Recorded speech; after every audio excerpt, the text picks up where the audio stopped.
Bon, je vous invite. Eh ben, on va prier d'abord. Et puis, je vous invite donc à trouver 1 Corinthiens chapitre 14. On va revenir un peu sur la discussion qu'on a eue la dernière fois, pour qu'on soit bien au clair sur ces choses, sur ce que dit la parole. Mais avant cela, on va prier, demander la bénédiction de Dieu sur ces moments. Oui, Seigneur, nous te remercions que tu nous donnes ta parole, que tu nous révèles toutes ces différentes choses que nous pouvons découvrir, notamment sur ta personne. Merci, Seigneur, pour tout ce que tu nous donnes. Éclaire-nous, dirige-nous dans cette parole puissante cet après-midi, Seigneur. Fais-nous grandir en toi et aide-nous, Seigneur. Nous appelons à ton aide et c'est en ton nom que nous prions. Amen.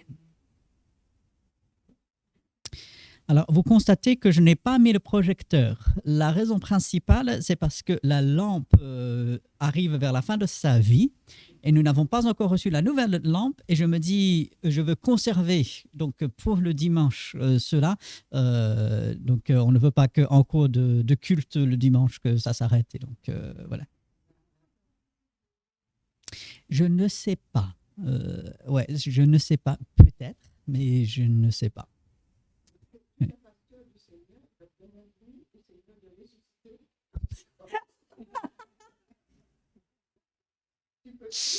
Alors, il est vrai que Dieu est le Dieu de la résurrection, mais il ressuscite des personnes et non pas des appareils.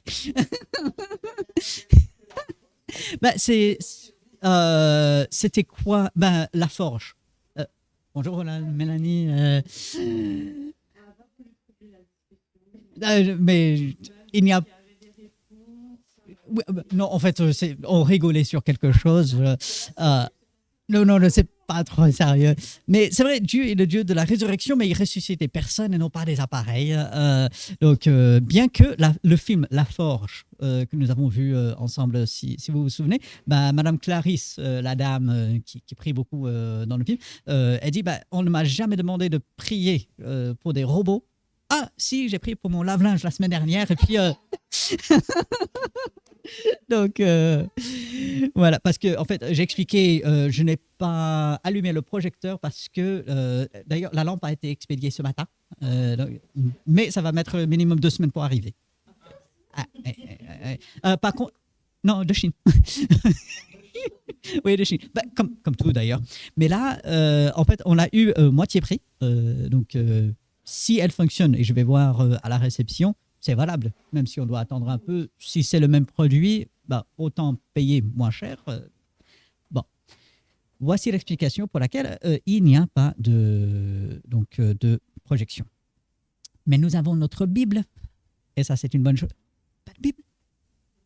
C'est dommage que nous n'avons pas de Bible ici, qu'on peut te... Oui, d'accord, d'accord. D'accord, ok.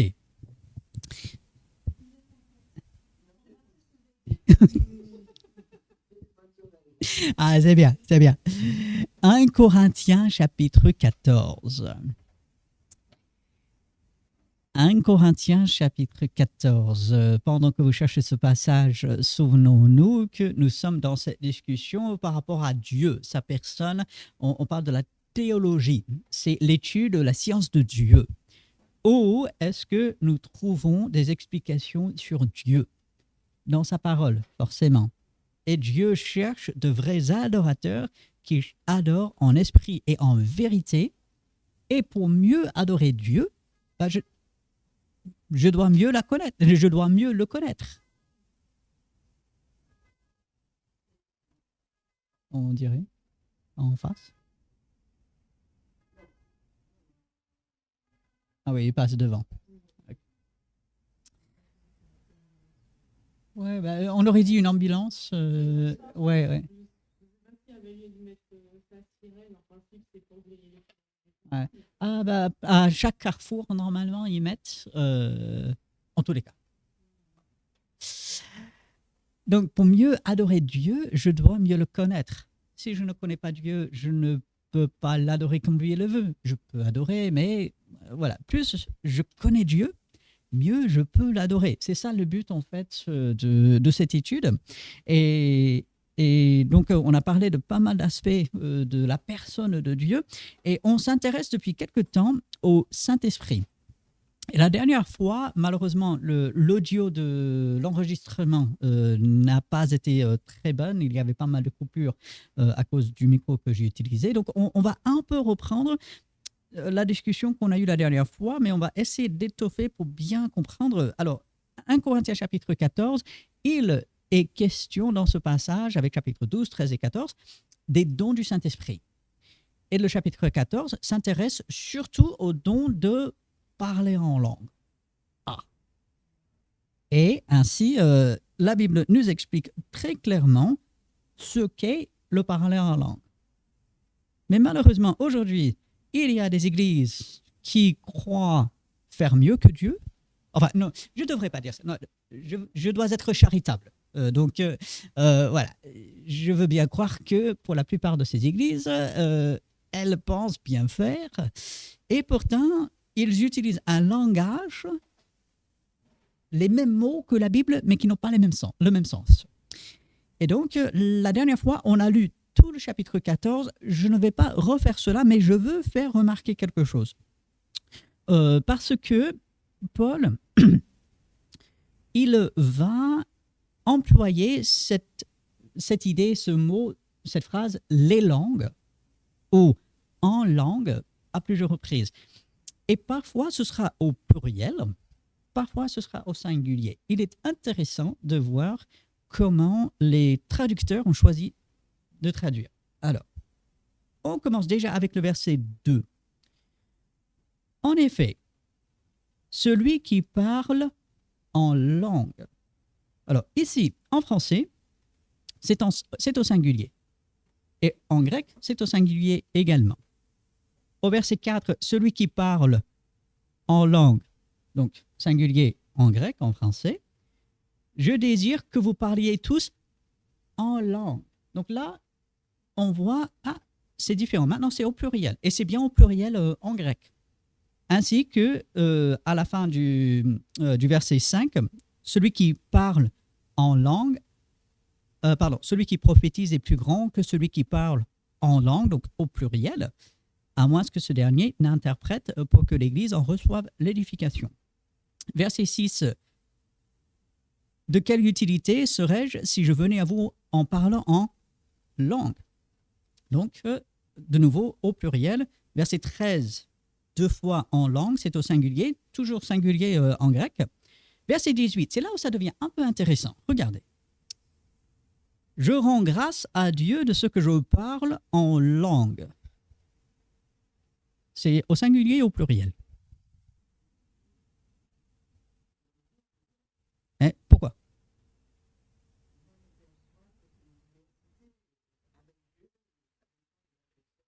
Ok, mais avant même d'arriver à cela, que nous dit le texte? Ah.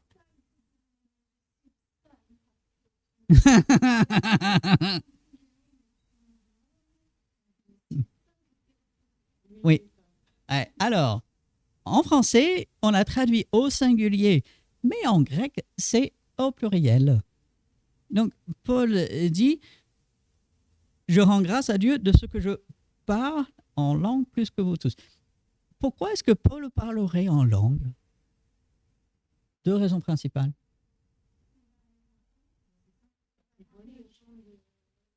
Ok, donc il sera sûrement dans des endroits où il y a des gens avec des langues que lui n'a pas encore appris et il veut leur annoncer l'évangile.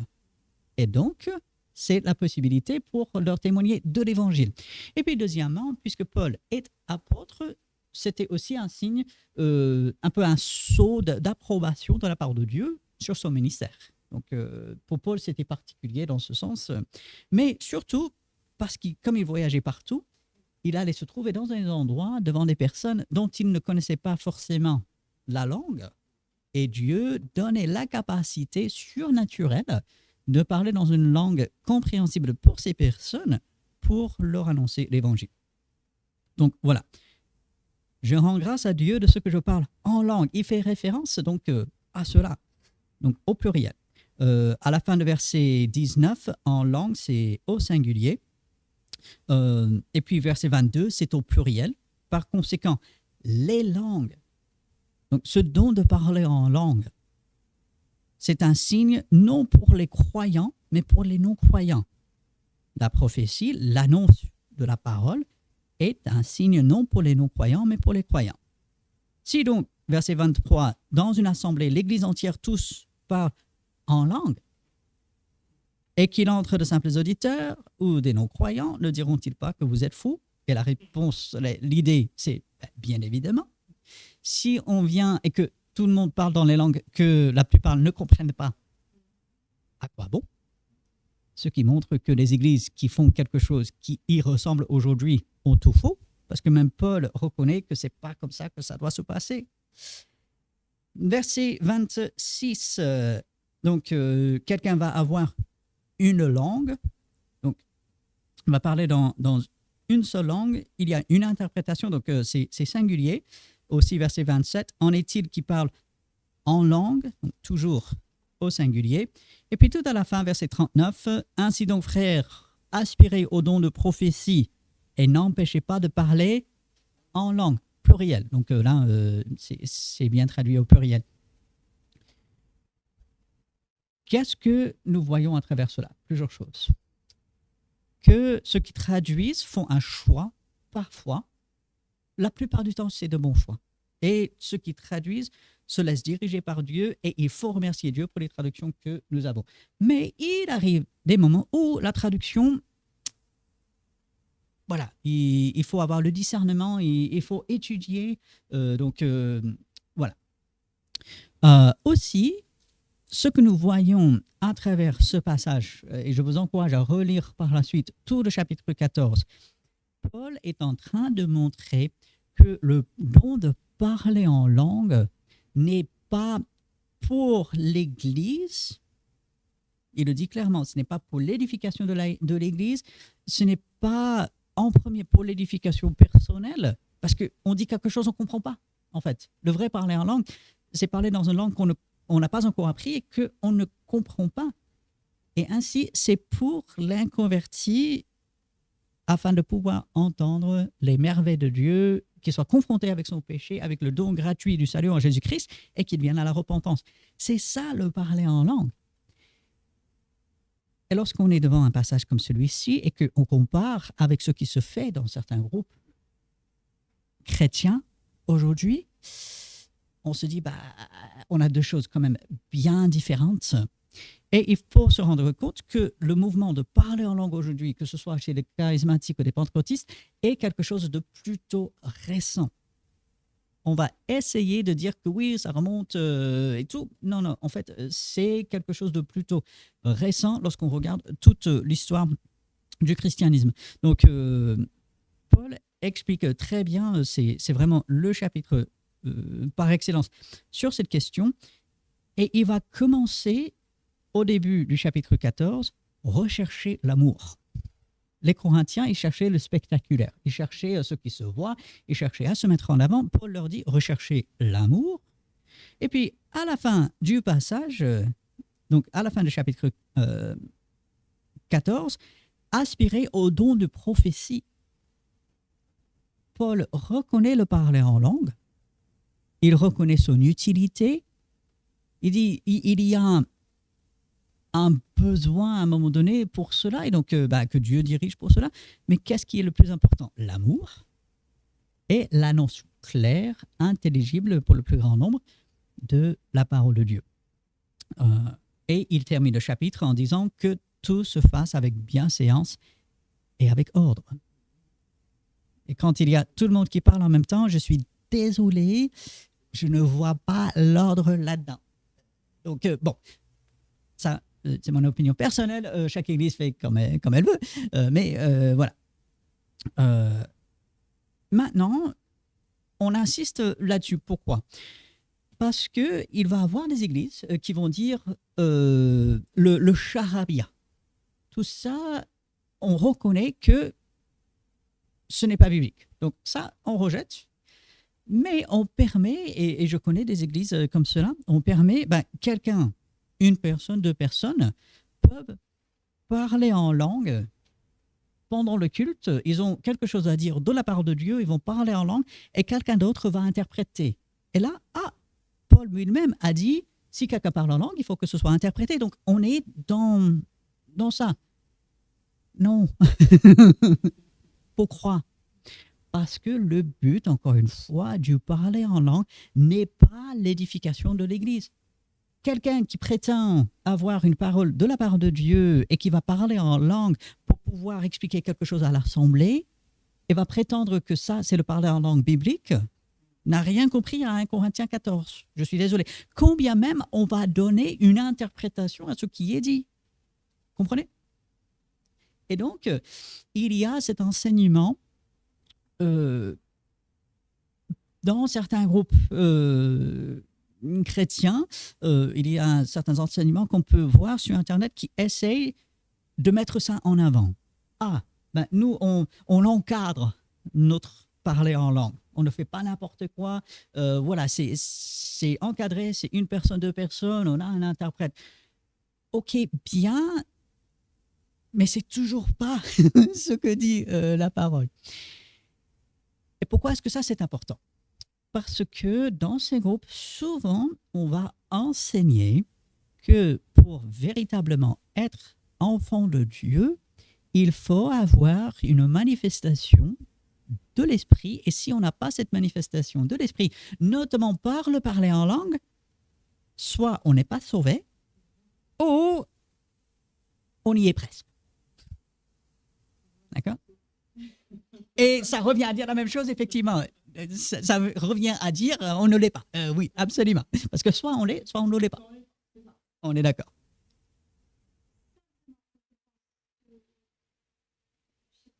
Non, ne les défends pas. Non, mais...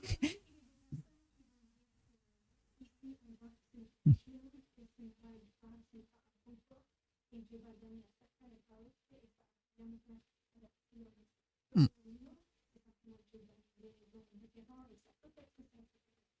Oui.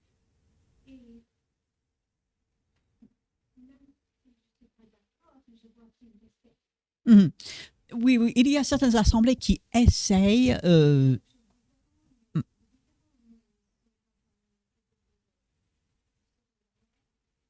Oui, bien sûr.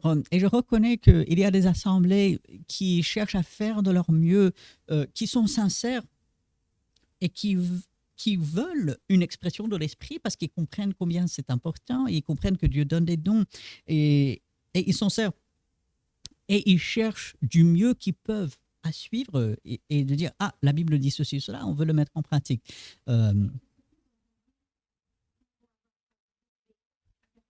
Oui, absolument.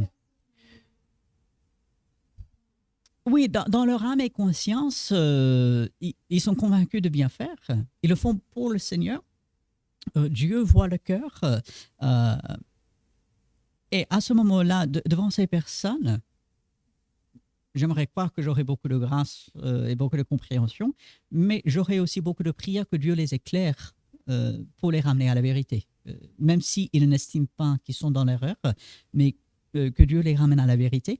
Mais c'est bien de soulever que tous ne sont pas dans le même sac. Il y a certaines églises qui cherchent véritablement à suivre le Seigneur, s'y prennent mal, mais au moins sont sincères dans leur recherche de faire ce que Dieu veut et suivre la parole.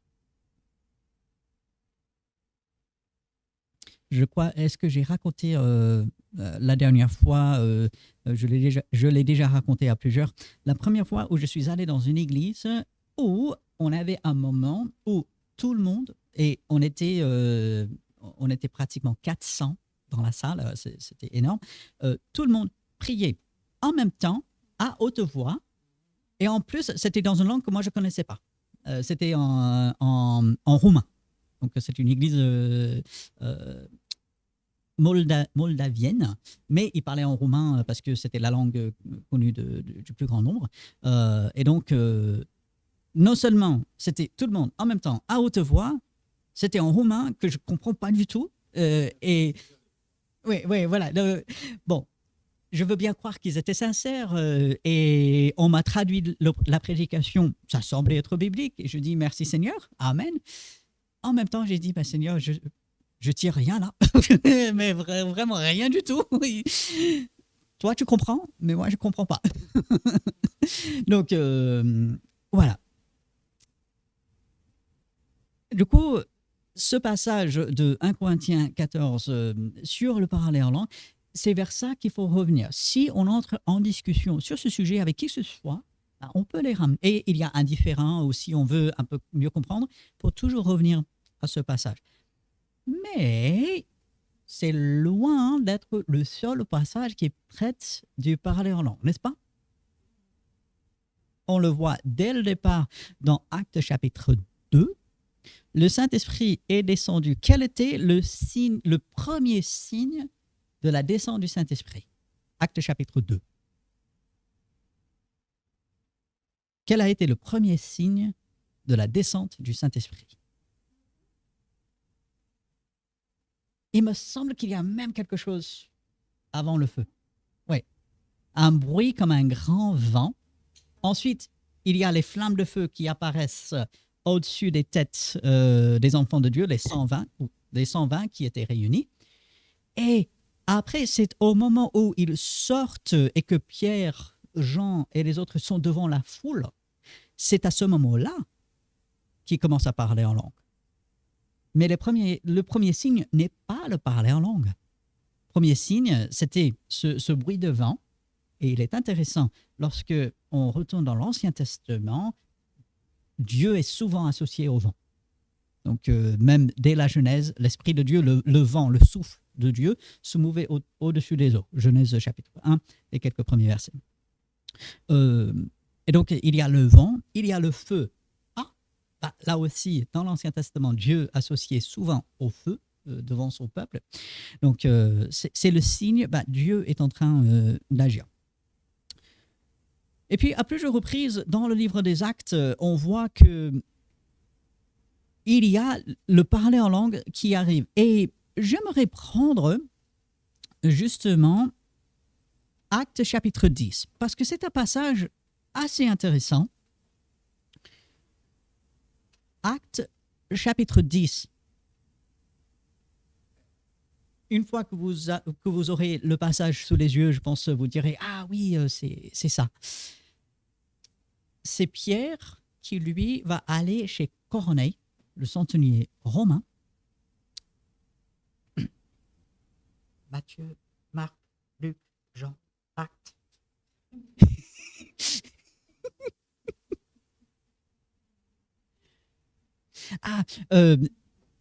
Voilà. On avait fait toute une grande discussion sur l'ordre des livres dans la Bible, notamment dans l'Ancien Testament la dernière fois. Et ça, je veux la refaire. On fera sûrement pas aujourd'hui, mais je veux refaire. Nouveau Testament, on comprend l'ordre, ça, pas de souci. Pour l'Ancien Testament, l'ordre des livres de la Bible que nous avons actuellement est peut-être pas le meilleur pour suivre, on va dire, le plan de Dieu, comprendre ce que Dieu est en train de faire, et aussi pour la mémorisation. Et ça, on peut...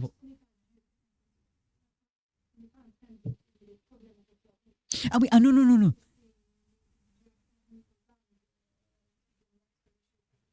Absolument, oui. Donc, Dieu n'a jamais dit les livres de la Bible seront dans cet ordre. Il a dit, il a montré aux hommes, voici ma parole. Et pour des raisons historiques, parfois logiques, on a mis les livres dans un certain ordre qui est compréhensible. Et donc, il faut que tout le contenu soit là. Maintenant, l'ordre, on peut s'y prendre de plusieurs manières. Et une certaine manière, il me semble, permet de mieux apprendre à la fois les livres de la Bible dans l'ordre et aussi permet de comprendre mieux ce que Dieu fait dans l'histoire, notamment de son peuple. Mais tout le contenu est là. Petite parenthèse, il semble aussi que Jésus ne connaissait pas l'ordre des livres de l'Ancien Testament tel que nous le connaissons. C'est-à-dire que Jésus opérait, partait d'un ordre des livres de l'Ancien Testament qui est différent de celui que nous avons aujourd'hui. Ça, pour la petite histoire, on verra ça plus tard lors d'une autre session. J'ai dit Actes chapitre 10. Ok, alors, Actes chapitre 10, nous sommes dans cette histoire de Pierre qui va rendre visite au centenier romain Corneille. Et il y a plusieurs choses frappantes ici. Il est extraordinaire de voir comment Dieu agit avec Pierre d'abord pour lui faire comprendre qu'il doit aller. Si ces hommes de Corneille seraient venus juste comme ça, arriver chez Pierre en disant « Voilà, viens, Corneille veut entendre l'évangile », cette histoire laisse supposer que peut-être Pierre ne serait pas allé.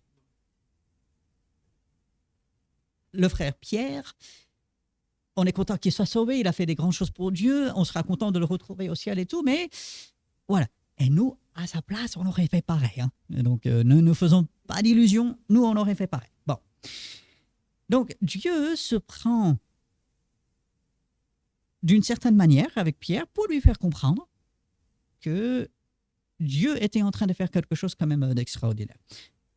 Il y a ces quelques hommes qui arrivent, ils passent la nuit là où Pierre était. Ensuite, le lendemain, tout le monde part et on va chez Corneille. Bon. Je commence à lire à partir du verset 24. Ils arrivèrent à Césarée le jour suivant.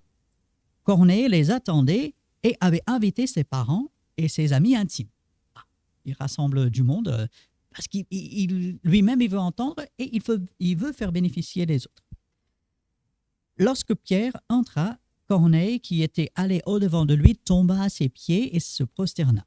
Mais Pierre le releva en disant « Lève-toi, moi aussi, je suis un homme. » Et conversant avec lui, il entra et trouva beaucoup de personnes réunies. Alors, imaginons la surprise de Pierre.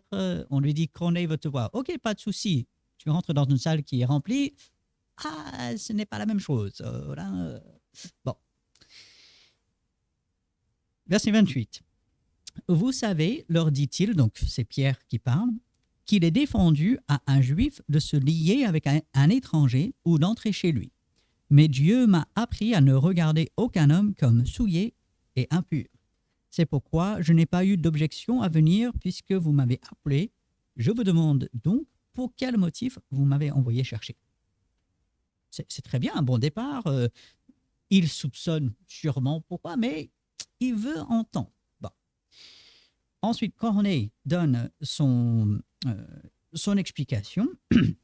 Et au verset 34, alors Pierre, ouvrant la bouche, dit « En vérité, je reconnais que Dieu ne fait point de favoritisme, mais qu'en toute nation, celui qui le craint et qui pratique la justice, lui est agréable. Il a envoyé la parole aux fils d'Israël en leur annonçant la paix par Jésus-Christ, qui est le Seigneur de tous.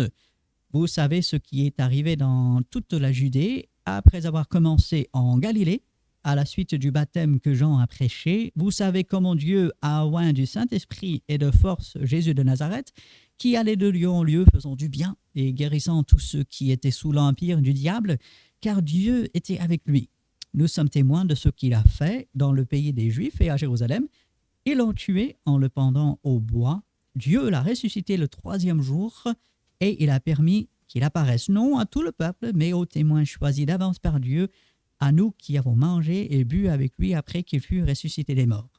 Et Jésus nous a ordonné de prêcher au peuple et d'attester que c'est lui qui a été établi par Dieu, juge des vivants et des morts. Tous les prophètes rendent de lui le témoignage que quiconque croit en lui reçoit par son nom le pardon des péchés. C'est l'annonce du salut. Pierre ici, il fait à peu près la même annonce avec des termes un peu différents, mais l'idée globale est là, qu'il avait fait à la Pentecôte. Jésus, il est véritablement Dieu. Dieu était avec lui. Il est mort. Dieu l'a ressuscité. Il faut croire en lui. En fait, c'est ça l'annonce du salut que Pierre fait. Et au verset 44, c'est extraordinaire. Comme Pierre prononçait encore ces mots, le Saint-Esprit descendit sur tous ceux qui écoutaient la parole. Je vous pose la question. comment est-ce que on savait que le Saint-Esprit était descendu sur ces personnes? Parce que Luc, souvenons-nous, c'est Luc qui écrit, hein, donc le livre des Actes. N'oublions pas que c'est Luc, le médecin, qui a écrit l'Évangile, qui porte son nom, qui écrit le livre des Actes. Comment est-ce que Luc savait, ou comment est-ce que Pierre, sur le moment, savait que le Saint-Esprit était descendu?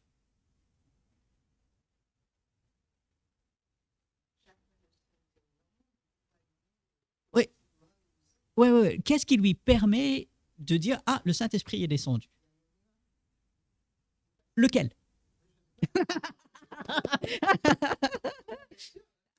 C'est bien, c'est bien.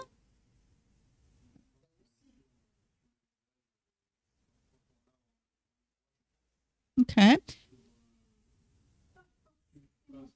Ouais. Est-ce que le texte nous apporte des réponses? Peut-être. Oui, peut-être il faudrait peut-être lire la suite. Non? Allez. Tous les fidèles circoncis, donc les juifs, hein, quand vous voyez ça, donc dites-vous des juifs, qui étaient venus avec Pierre, furent étonnés de ce que le don du Saint-Esprit était aussi répandu sur les païens. Donc, ils reconnaissent que le Saint-Esprit est venu. Ils disent, ben, ils l'ont reçu exactement comme nous. Mais comment ils savent? Verset 46. Car ils les entendaient parler en langue. Ah, ah, d'accord. Mais je croyais que les langues, c'était pour les inconvertis et pas pour les enfants de Dieu. Oui, et glorifier Dieu. Et malheureusement, vous allez entendre des personnes qui vont dire, ici dans ce passage, ils glorifiaient Dieu dans les langues. Moi, je sépare les deux. Ils parlaient en langue, mais, et c'était des, on peut imaginer, c'était des merveilles de Dieu, mais comment est-ce qu'ils auraient compris qu'ils glorifiaient Dieu s'ils ne comprenaient pas ce qu'il disait? Et donc, ça m'emmène, je vois ça, juste garde ça dessous, ça m'emmène à croire, à penser qu'ils glorifiaient Dieu dans une langue intelligible. Au moment où ils glorifiaient Dieu, ça, c'était quelque chose que tout le monde pouvait comprendre. On a deux choses séparées. On a le parler en langue, c'est-à-dire ils disaient des choses dans une langue non apprise et ils glorifiaient Dieu dans une langue que tout le monde pouvait comprendre. Oui. Oui.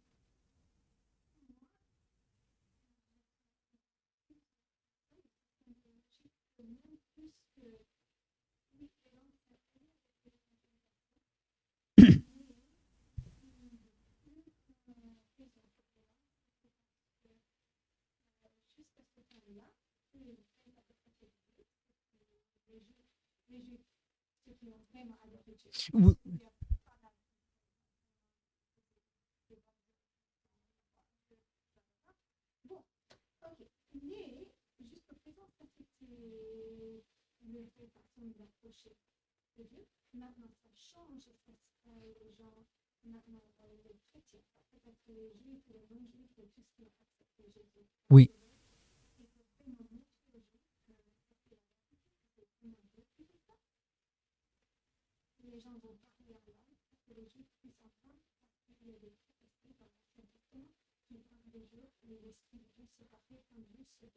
Joël notamment.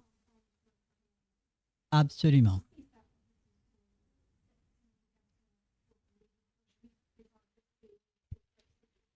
Absolument. Et Hébreux chapitre 2, verset 4, Dieu appuyant leur témoignage, donc le témoignage de qui? Bah, les premiers disciples, les apôtres, Dieu appuyant leur témoignage par les signes, donc parler en langue étant un de ces signes, des prodiges, divers miracles, et par les dons du Saint-Esprit distribués selon sa volonté. Et donc, effectivement, euh, un accomplissement des prophéties de l'Ancien Testament, comme croit maintenant le Saint-Esprit est répandu sur tout le monde, sans distinction, à condition qu'on accepte Christ, et aussi un signe comme quoi vraiment Dieu est à l'œuvre.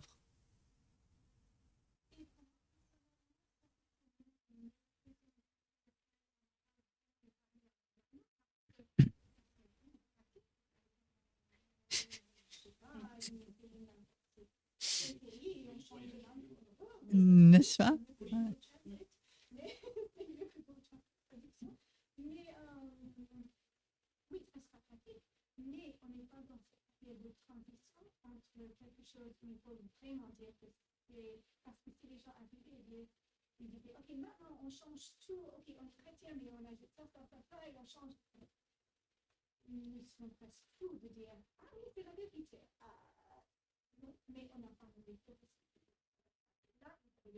C'est ça.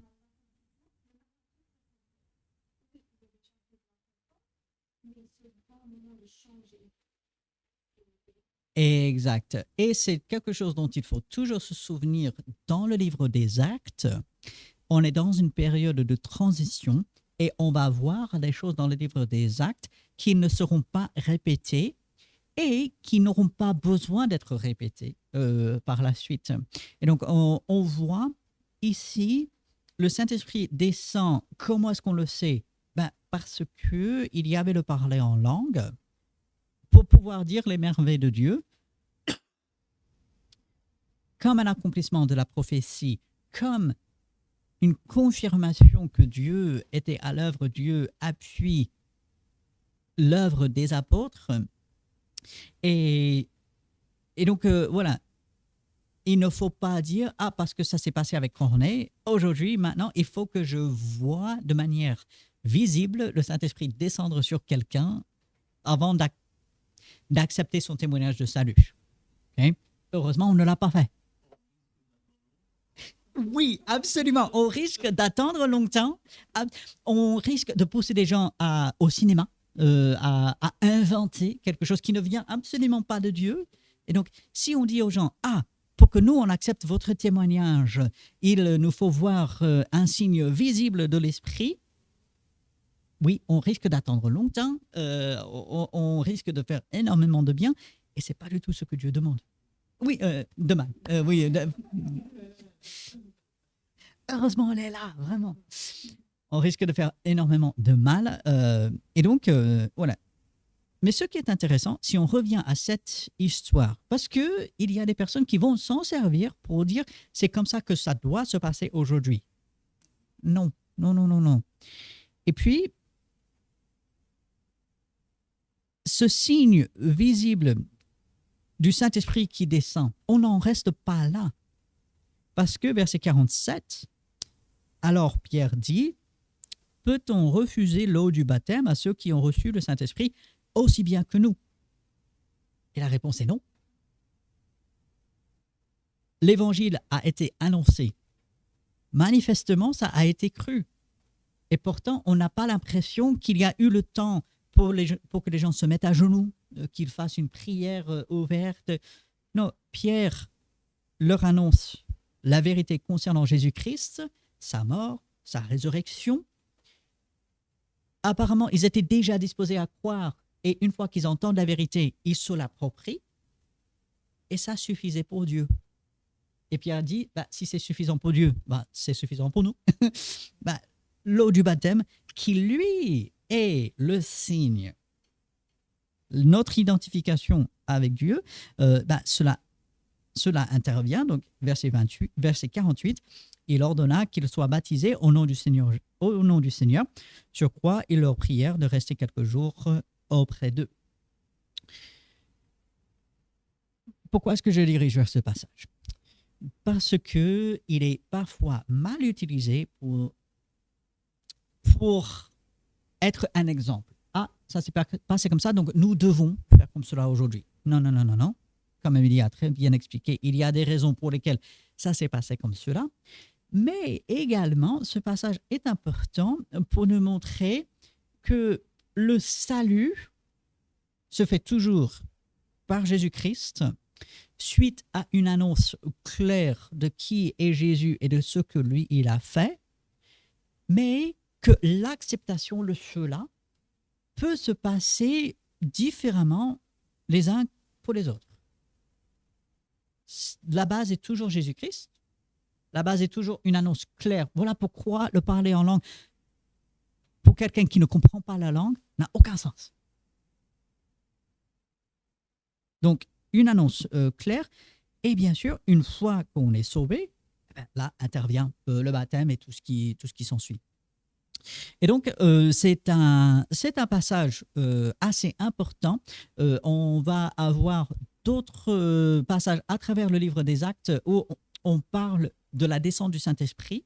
Il y aura même, je crois, c'est un tout petit peu plus loin, il y aura tout un groupe d'hommes à Éphèse qui étaient sauvés mais qui n'avaient pas encore reçu le Saint-Esprit. C'est la seule fois qu'on voit ça.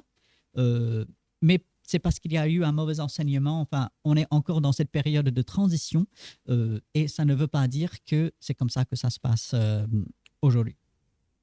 Et donc, voilà.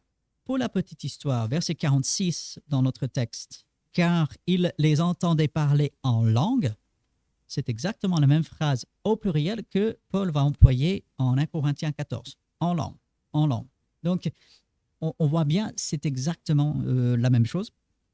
Cela vient de Dieu dans le but d'accomplir des prophéties, de confirmer l'œuvre que Dieu était en train de faire.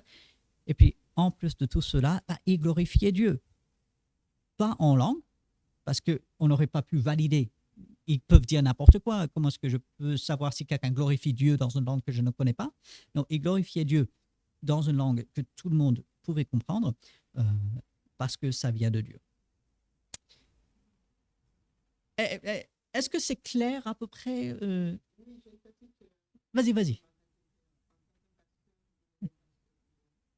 Oui, oui.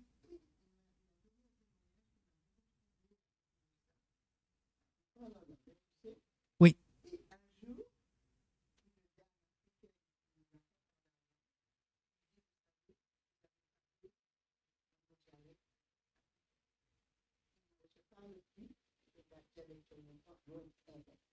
Ouais.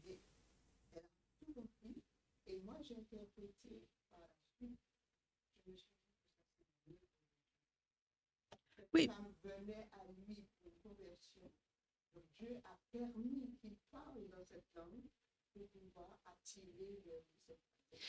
Oui, et si cela a emmené à la conversion de cette femme, moi, je peux dire Dieu est capable de tout, et donc à ce moment-là, pourquoi pas. Mais ça serait le vrai parler en langue, donc biblique, puisque c'est dans une langue que moi, je n'ai pas appris. Dieu me donne la capacité de parler dans cette langue afin d'annoncer le salut et la personne accepte parce qu'il n'y aurait pas d'autre moyen. Avec l'exemple que tu viens de citer, puisque cette femme apparemment comprend le français aussi, je me dis, il n'y a pas besoin de passer par cela. Mais après, Dieu, il peut tout. Et donc, ce que tu viens d'expliquer, moi, je mettrais dans la catégorie très, très, très rare, mais du parler en langue biblique qui pourrait éventuellement exister aujourd'hui. Malheureusement, quand les gens aujourd'hui parlent de parler en langue, c'est pas du tout à ça qu'ils pensent. Mais si Dieu donne la capacité, que ce soit à un pasteur ou n'importe quel frère, sœur en Christ, d'annoncer le salut dans une langue non apprise, afin que quelqu'un arrive au salut, ben, gloire à Dieu. Et ça, on peut dire, ben, merci Seigneur. Et ça serait vraiment le seul exemple, enfin le seul parler en langue biblique que nous pourrions reconnaître. Tout le reste, on est obligé de dire, ah, c'est autre chose, c'est pas le parler en langue. Donc,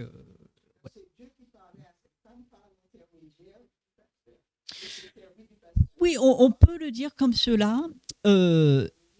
Oui, après, nous, on ne peut que se tenir au résultat et à ce que les gens disent. Ah, ben, j'imagine. Mais oui, et donc, je, on ne peut se tenir qu'à ce que les gens disent et ce qu'ils racontent pour nous. Voilà pourquoi il est un peu difficile de juger de ces choses et voilà pourquoi ça reste subjectif. Euh, Dieu étant capable de tout et Dieu voulant que tous parviennent à la repentance, il va s'y prendre pour emmener les gens à la foi. Euh, mais reconnaissons que ce sont des cas extrêmement rares. Euh, Et de toutes les façons, c'est le domaine de Dieu. Dieu, il utilise qui il veut par les moyens qu'il veut. Donc, et ça, c'est très différent de tout ce qui est appelé parler en langue aujourd'hui, qui n'en est rien. En fait. Donc, tout le reste du parler en langue de ce pasteur, j'aurais du mal à le considérer comme le parler en langue. Là, puisque cette dame a été touchée, je peux dire éventuellement, mais oh, ben, j'imagine, bah, mais oui, forcément, forcément. Mais j'hésiterais, tout en louant Dieu que quelqu'un se convertit, gloire à Dieu, mais j'hésiterais, voilà, Dieu sait toutes choses, quoi. Je remets entre ses mains. Des questions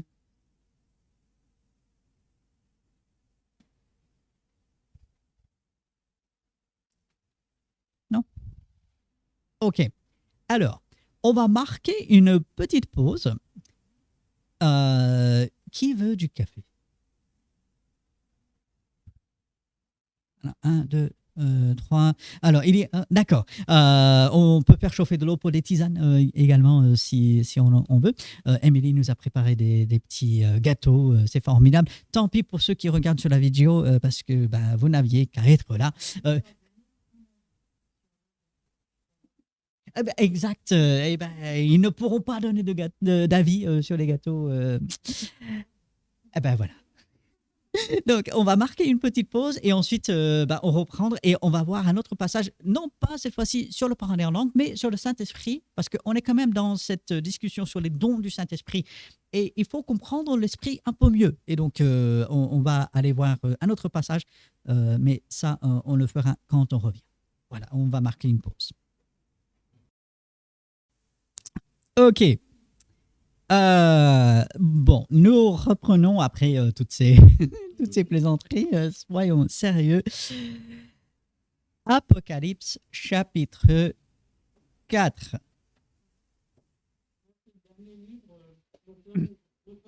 Ah ben voilà. Apocalypse chapitre 4.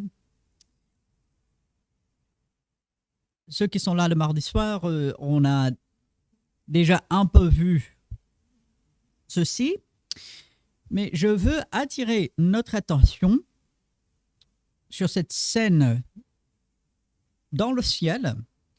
Dieu le Père est sur le trône. Jésus-Christ sera représenté par l'image d'un agneau immolé. Ça, il faut bien le dire, bien le souligner, parce que ben, ça nous montre sa mort pour nous, et ça rappelle tout le système des sacrifices dans l'Ancien Testament aussi. Donc Jésus qui est l'accomplissement de cela, il n'est pas venu pour abolir, mais accomplir. Et donc voilà. Et ce précisément sur lequel je veux attirer notre attention, c'est au verset 5. Du trône. Donc, ce trône qui est dans le ciel, sur lequel Dieu est assis, sortent des éclairs, des voix et des coups de tonnerre. Donc, du bruit. Et si vous allez dans Ézéchiel, si vous allez dans d'autres passages de l'Ancien Testament, Dieu, même sur le mont Sinaï, lorsque Dieu va se révéler pour donner les 10 commandements à son peuple, qu'est-ce qu'il y a? Il y a le son de trompette, il y a cette nuée épaisse, il y a des éclairs. Enfin, c'est comme si le trône de Dieu descend sur le mont Sinaï dans Exode, en fait. Et les images ici rappellent cela. Devant le trône, donc du trône sortent ces éclairs, ces voix, ces coups de tonnerre, c'est du bruit, c'est du son, de la lumière, tout ça. Devant le trône brûlent 7 lampes ardentes. Donc des lampes qui sont allumées, il y a le feu, ça brille, qui sont les 7 esprits de Dieu. Ah, les 7 esprits de Dieu. Moi, je croyais que c'était le Saint-Esprit, mais qu'est-ce qu'on vient parler de 7 esprits de Dieu ici? Mais qu'est-ce que ça veut dire? Je vous pose la question, mais qu'est-ce que ça veut dire? Est-ce que Jean, il voyait trouble? Non, non, soyons très clairs, non. Et quoi donc? Ah, j'ai pas entendu. Ok, une image, très bien. Une image de quoi?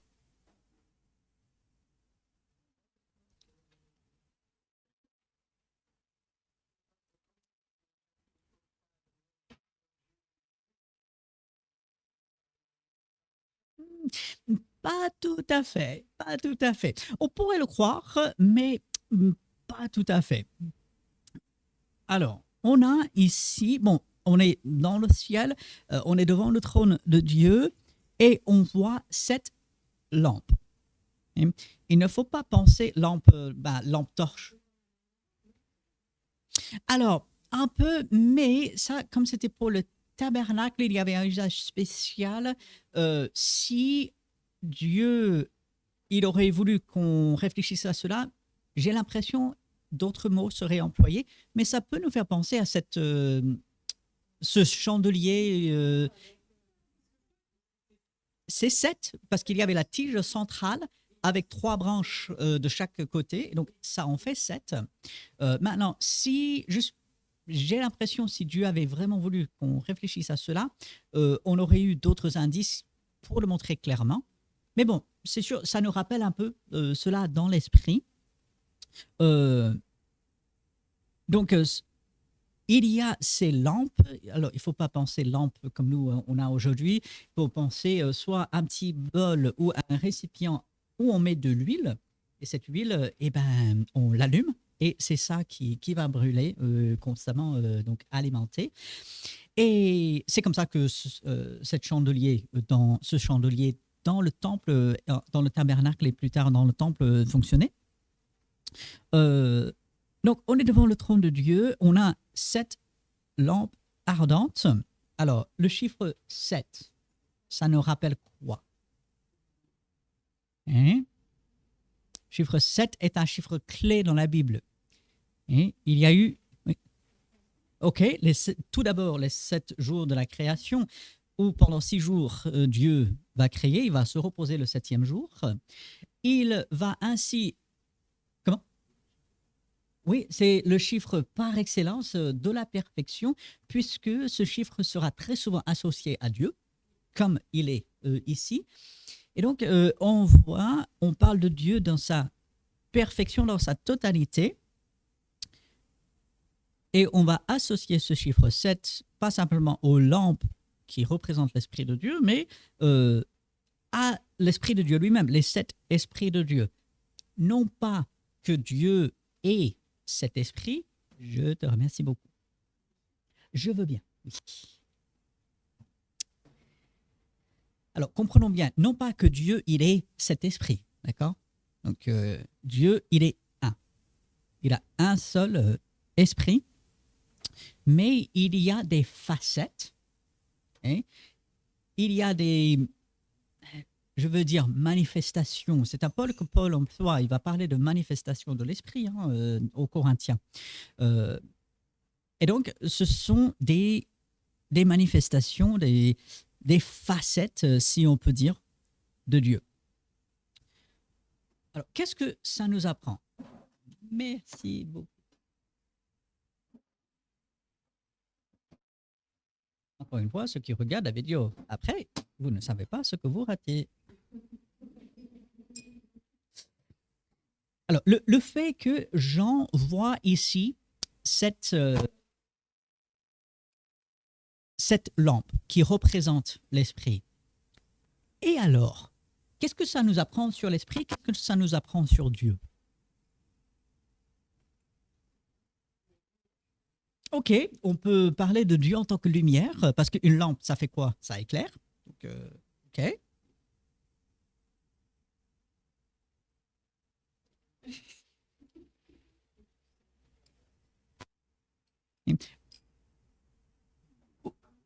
Ok.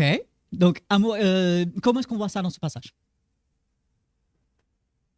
Parce que c'est vrai, il est amour. Ça, on le voit très clairement dans précisément dans ce passage. Okay. Ah, voilà, Apocalypse 4, c'est le verset 5. Ok, mais je veux qu'on se focalise spécifiquement sur les lampes et sur les sept esprits de Dieu qui sont devant le trône. Donc, on parle de d'éclairer, parce qu'une lampe éclaire. Hein. Dieu fait pour nous au jour le jour. Par son esprit, il fait quoi? Bah, il nous éclaire, n'est-ce pas? Il nous conduit, oui, et donc il éclaire. Où est-ce que Jean voit cette scène? C'est-à-dire, cette scène se passe où, précisément?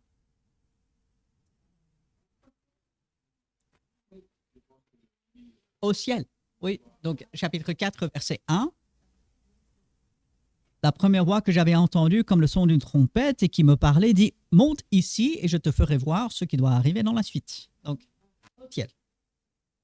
Et le fait que les lampes qui représentent Dieu, son esprit qui éclaire et que ça se trouve au ciel, qu'est-ce que ça peut nous apprendre? Ça veut dire quelque chose. Juste pour le décor, on le sait. Est-ce qu'on peut dire que l'esprit, bien sûr, est au-dessus, éclaire tout, et donc il n'y a rien que l'esprit ne peut pas éclairer. Donc, il est au-dessus. Et puis, Jean va voir l'avenir. Alors, ce qu'il voit précisément devant le trône de Dieu, c'est peut-être ce qui se passe en ce moment-là, donc qu'il est ramené au ciel. Mais il va voir l'avenir. Dieu va lui dévoiler, révéler ce qui va arriver dans la suite des temps. Et ça montre bien que l'Esprit sera toujours là. L'Esprit, jusqu'à la fin, sera présent, sera à l'œuvre, veille, éclaire, même dans les moments sombres de l'histoire, l'Esprit est là pour diriger. Il a été là au début, comme j'ai dit tout à l'heure. Verset 3, Apocalypse, on voit l'Esprit est toujours là. Et aujourd'hui, comme on a vu dans Actes chapitre 2, le Saint-Esprit descend à la Pentecôte et il agit, il est là. Et donc, lorsque nous comprenons que le Saint-Esprit est présent, il est à l'œuvre et il est bien plus qu'une simple image, une simple force, une simple je ne sais quoi, mais c'est vraiment la troisième personne de la Trinité, c'est Dieu lui-même. C'est le consolateur, c'est celui qui est envoyé par Jésus pour être avec nous jusqu'à la fin de cette ère, de ce monde. Ça, c'est quelque chose de formidable. Et alors que on commence à comprendre le Saint-Esprit, on a beaucoup parlé du Saint-Esprit, on a parlé du Saint-Esprit, certains dons temporaires, permanents. On a parlé du baptême du Saint-Esprit, on a parlé du blasphème contre le Saint-Esprit, si vous vous souvenez. On a parlé de beaucoup de choses concernant le Saint-Esprit. Dieu ne veut pas que ça reste abstrait. Il ne veut pas que ça reste esprit. C'est esprit. Et c'est en esprit que nous adorons Dieu. Mais c'est aussi en vérité sur la base de ce que Dieu révèle dans sa parole. Et du coup, le fait que Jean, il voit devant le trône c'est cette lampe qui représente, qui sont cette image de l'Esprit de Dieu, donc qui éclaire, qui est au-dessus de tout, qui est là au début, qui sera là jusqu'à la fin. Ah, quel encouragement! Et le fait que Dieu permet à Jean de voir cette scène juste avant de lui montrer tous les désastres qui vont arriver à cause des jugements de Dieu, c'est comme si Dieu veut lui dire, écoute, j'ai tout entre mes mains, ça va bien se terminer parce que c'est moi qui gère. Alors, je ne peux pas m'avancer sur la prédication de demain, mais voilà, j'ai tout et Dieu sera là par l'Esprit, bien sûr, entre autres, jusqu'à la fin. Donc, il est intéressant, on voit cet Esprit qui est là. Est-ce que ça suscite des questions, des pensées, des remarques?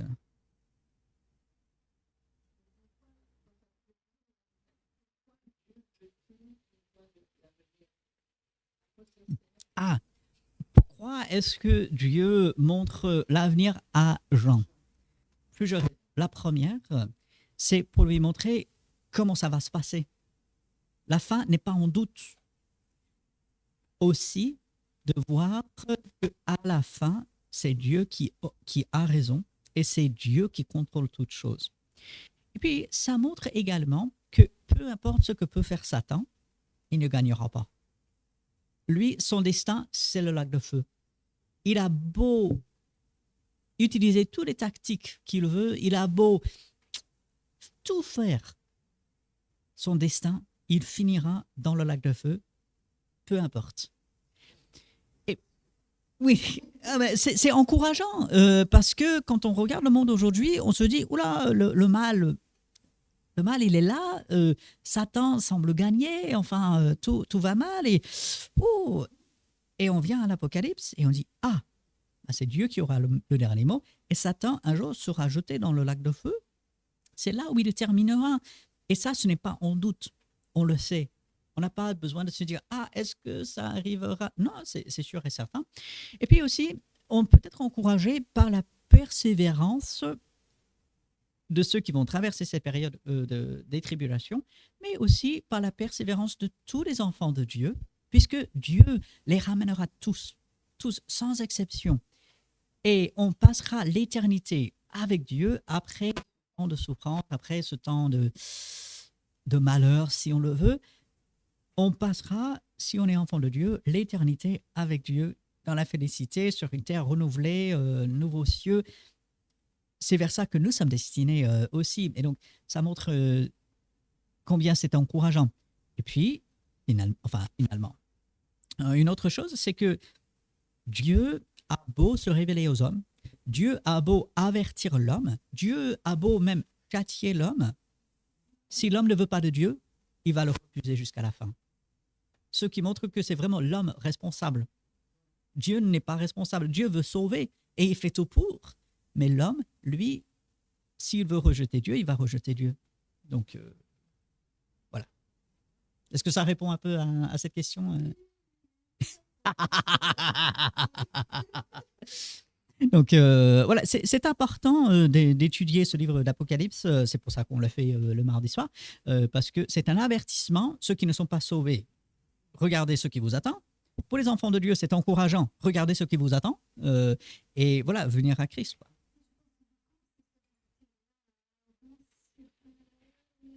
Oui, oui, oui, oui. Tout à fait. Ce mardi, on a déjà commencé un peu mardi dernier, mais effectivement, on va commencer à parler plus en détail euh, de la nouvelle terre, les nouveaux cieux. On va parler de la description de la nouvelle Jérusalem, ses fondements avec ses perles, avec d'or. Ça, c'est assez merveilleux. Et c'est vers ça que nous allons. Donc,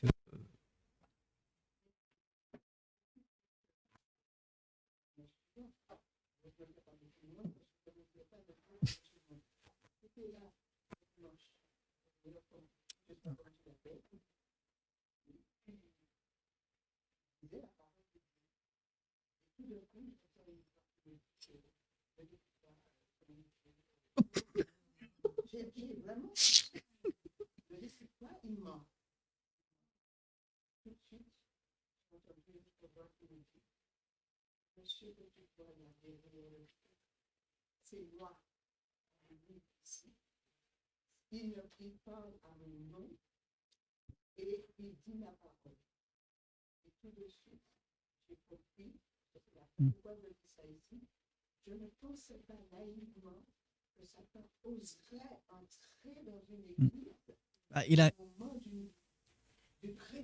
il a osé entrer dans le jardin d'Éden pour tenter Adam et Ève. Hein. Ouais, ouais. Il n'y a rien que Satan n'oserait pas faire.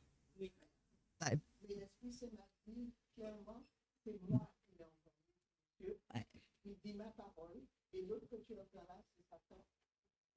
Oui, oui, oui. arrière de moi. Ouais. Ouais. Ouais. Ouais. Parce que le baptême protège plus que autre chose? Non, non, non, non, non, non, non, non, non, non, non, non, non, non, non, non. Bien sûr, le baptême est un pas d'obéissance, tout ça, mais le baptême ne protège pas plus que n'importe quelle autre chose. Hein. Qu'est-ce qui protège? C'est le sang de Jésus-Christ. C'est ça qui protège. Donc, si on a accepté Christ comme son sauveur, on est le plus protégé qu'on peut être. Voilà. Ouais. Ouais. Et ça montre que Satan n'a pas de scrupules. Satan, j'allais dire, a peur de rien. À, à sa façon. Parce que si véritablement il avait peur. Ben, oui, oui, oui, oui.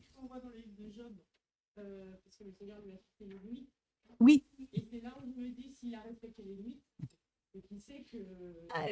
Il n'avait pas de choix.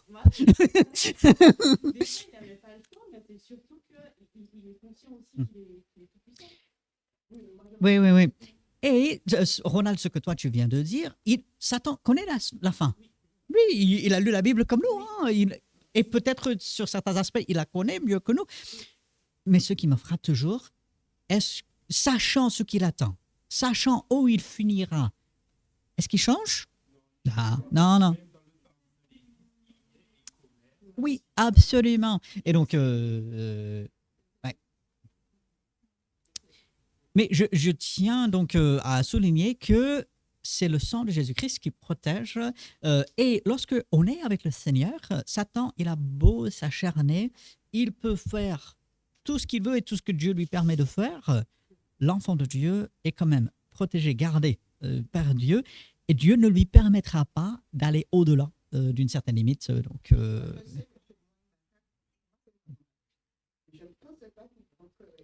et pourtant, ah oui, oui, il a l'audace de même faire ça. Oui, oui, oui, oui. Et oui, et oui.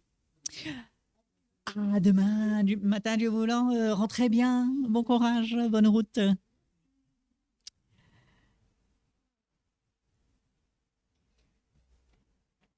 Et ce qui est intéressant, après toute cette discussion, Apocalypse chapitre 21 et aussi le chapitre 22, Satan est déjà dans le lac de feu, dans ces chapitres. Il est déjà éliminé. Qui est encore là? Nous et le Saint-Esprit, Dieu. Donc, Satan, un jour, il ne sera plus là. Qui sera toujours là? Ben, c'est Dieu. Et Apocalypse chapitre 22, alors c'est assez intéressant. Apocalypse chapitre 22, verset 17.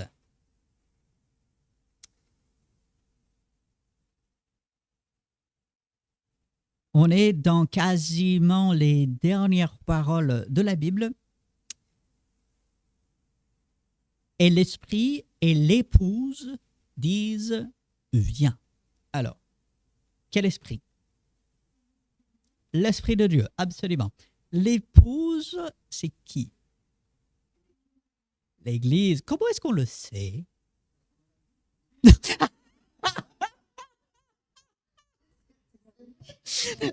C'est une bonne réponse, oui.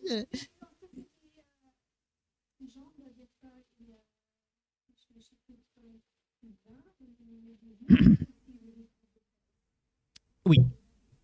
Donc, lorsqu'on lit l'épître aux Éphésiens, c'est là où Paul il explique très bien que l'épouse, c'est l'Église, l'époux, c'est Jésus-Christ. Donc, il prépare son épouse, l'Église, pour ce jour où ils seront réunis ensemble.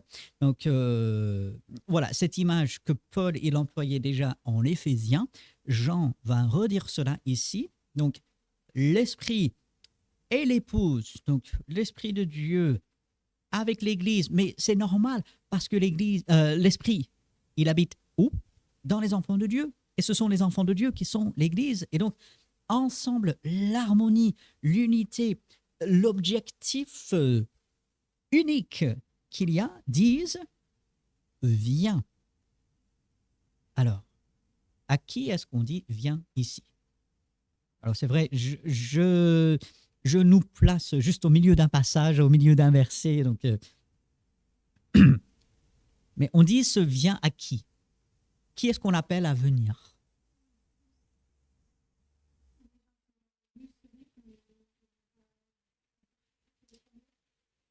Non, non.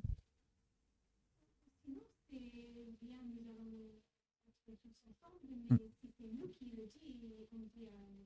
Non, non, non. Alors, le vient, il est à quelle personne? Singulier ou pluriel? Vient? Ah, si c'était pluriel, ce serait quoi? Venez ou venons. Viens. Il s'adresse à qui ici?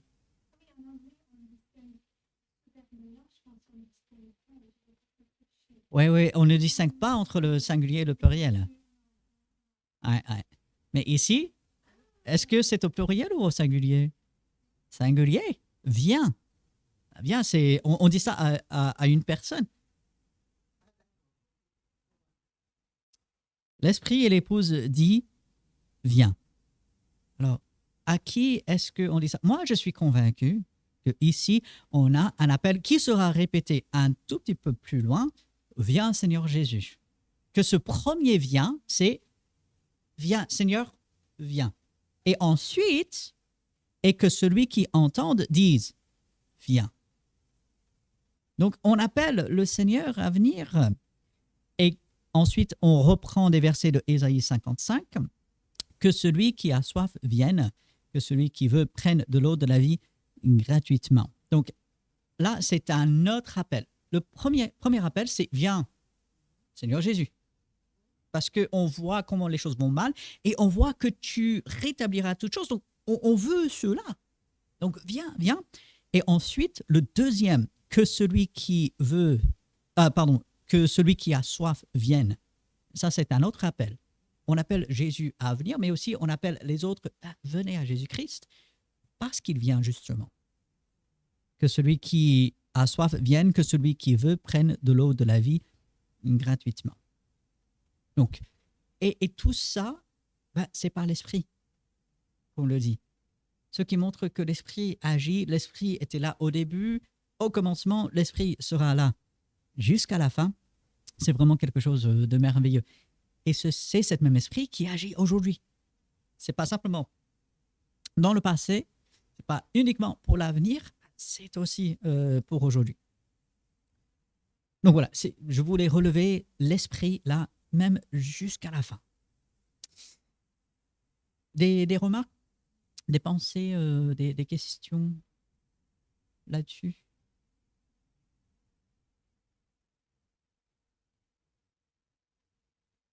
Non, j'ai épuisé vos cerveaux.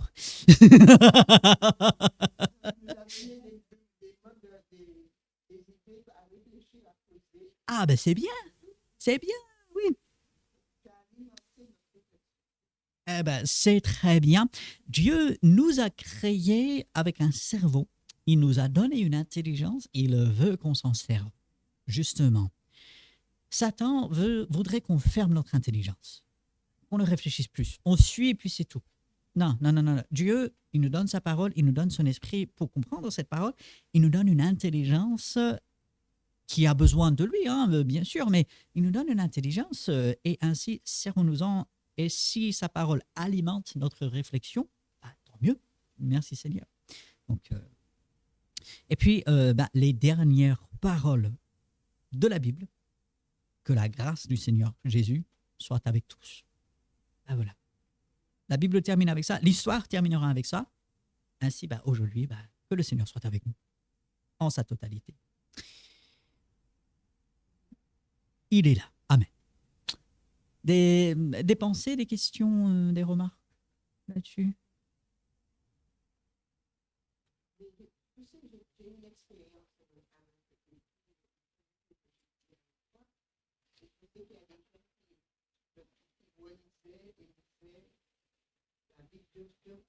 Oui. Ah bon?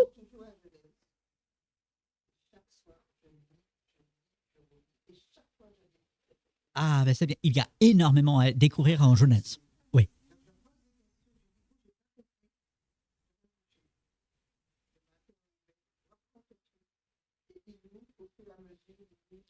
Ah, c'est bien.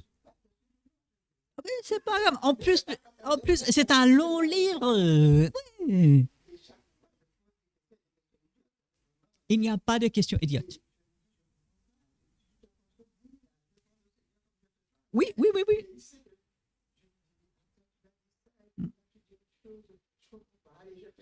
Oui, oui. Et par moment, oui, parfois, il faut. Dieu a permis à Élie, lorsqu'il était bien découragé, il va partir tout seul dans le désert et Dieu, par un ange, va lui préparer à manger et ensuite va le laisser dormir. Va pas l'embêter. Et ça va arriver 2 fois. Il s'endort, ensuite il se réveille, il mange, il se recouche.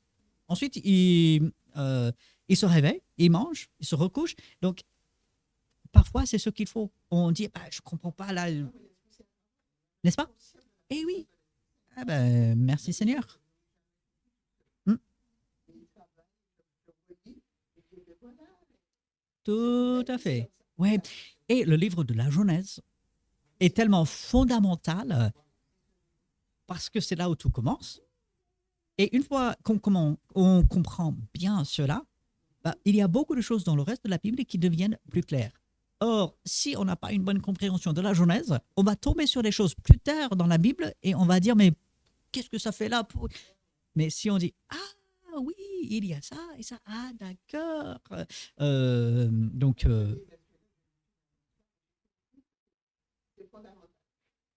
est-ce que tu lis la parole? Donc, oui, et donc, tu avances.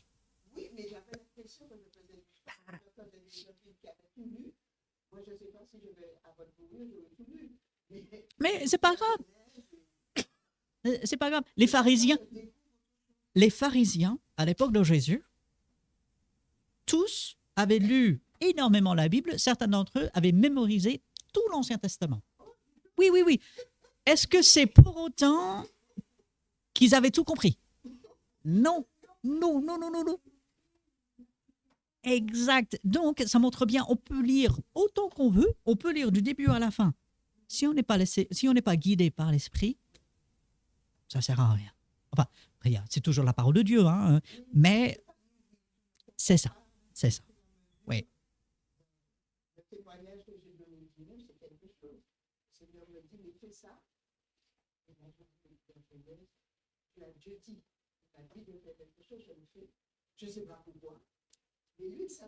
Oui, ben c'est ça. Oui.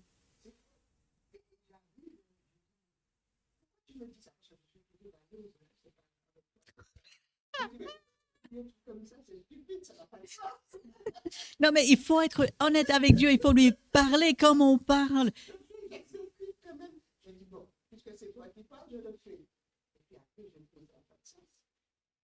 Et si? Et si? Et oui. Mais oui. Et de toutes les façons, il le sait. C'est ça qui est formidable. On ne pourra jamais surprendre ni choquer Dieu. C'est impossible. On se choque soi-même, on se surprenne eux-mêmes, soi-même, mais Dieu, on ne peut jamais ni le choquer, ni le surprendre. Jamais. Et donc,